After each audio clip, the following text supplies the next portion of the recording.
My little Toyota Echo here is approaching 350,000 miles. I think it earned an upgrade.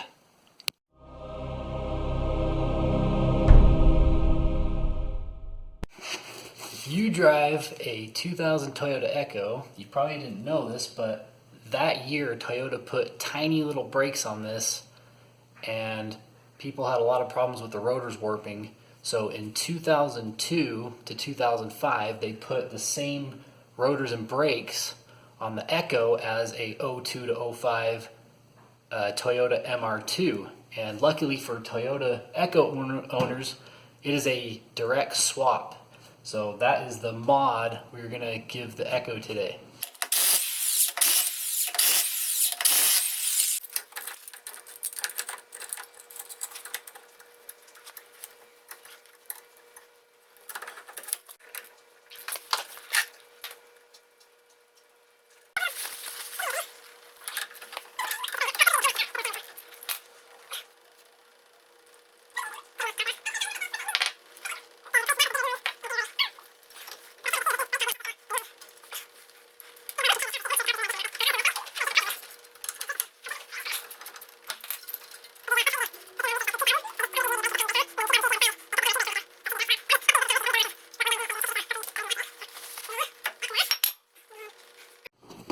Let's see. Here is the size comparison to the stock old ones and the new ones.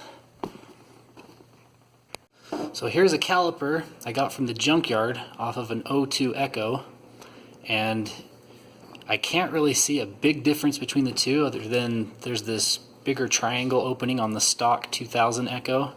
This one's got a little smaller opening there, but other than that they seem to be about the same. The piston diameters both 50 millimeters, but I'm changing it anyway because that's what was on there. The caliper bracket for sure is different. It's definitely the holes are definitely further down this way than on the stock 2000 Echo, so that's what makes it accommodate the bigger rotor. But yeah, so I got these from a junkyard for about 13 bucks a piece, and then you just get a rebuild kit from Rock Auto or whatever, and they were like 7 bucks. And all the rebuild kit does is you replace the O-ring inside the bore, the dust cover, and the clip, and then you clean it up way nice and repaint it, and then basically that's a rebuilt caliper good to go.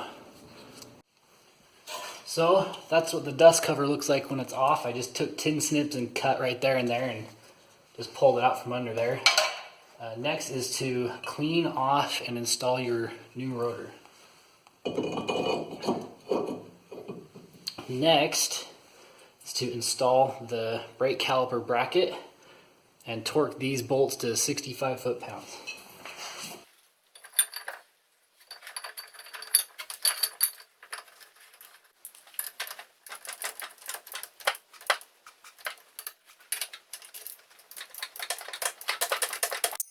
So next is to install your brake shims and your slider pins.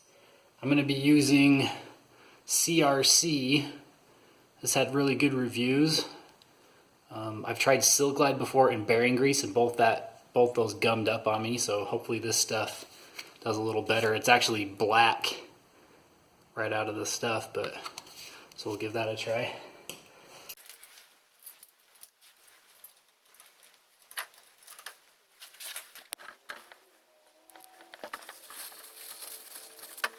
So the new pads are in fact barely bigger than the old ones. So you can see there's that overlap, and it's kind of hard to see, but it's about that much longer. So not way bigger, but just a little. So that's good. So I put some of that grease around the edge of this little tab, so that's lubricated moving in and out of the shim, and then make sure that this wear indicator goes at the top of the rotation of the rotor, because if it goes on this way and the rotor's rotating this way, it's going to pull on that and snap it off. So with these caliper brackets, it's got this little cross member right here. You can't put the pads that have the wear indicators on the outside of the rotor. This has to go on the inside. Otherwise that wear indicator will hit this. So this one goes this way with that at the top on the inside.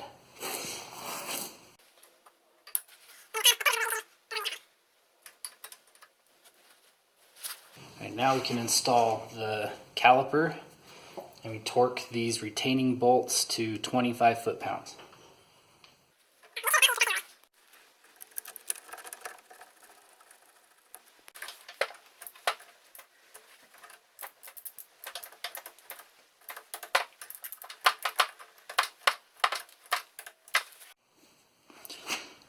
Last of all, reconnect your brake line.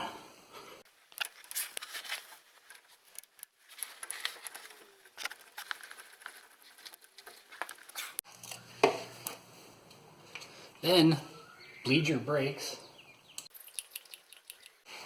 And now that is it. Big brakes. This is a 15-inch rim, so we'll see what kind of clearance that gives us. Looks like you got about an inch clearance between the rim and the caliper, so it should work just fine. So now just torque your lug nuts up and you're done. So we are finished. That looks pretty sweet to me. I can't wait to drive this and see how it does. If you haven't subscribed already, hit that subscribe button and like. I'm going to be doing a future video showing you how to convert the rear drums to rear disc.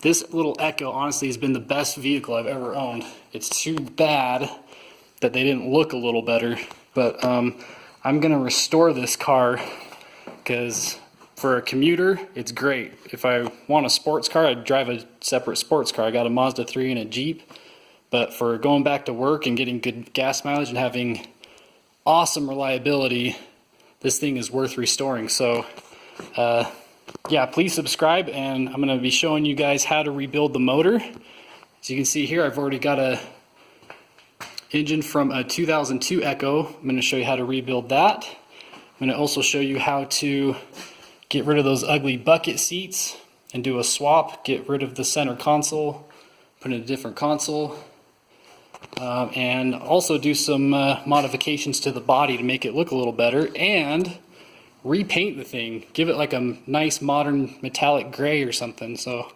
if you own an Echo, be sure to follow my channel and join me in restoring your Echo and keeping it alive. I read an article by a auto blog source that said that the Toyota Echo is probably one of the best vehicles made in the last 40 years. And without a doubt, other than the looks, it really has been. It's been a great vehicle. So, all right, thanks for watching, you guys. Hope to see you on the next video.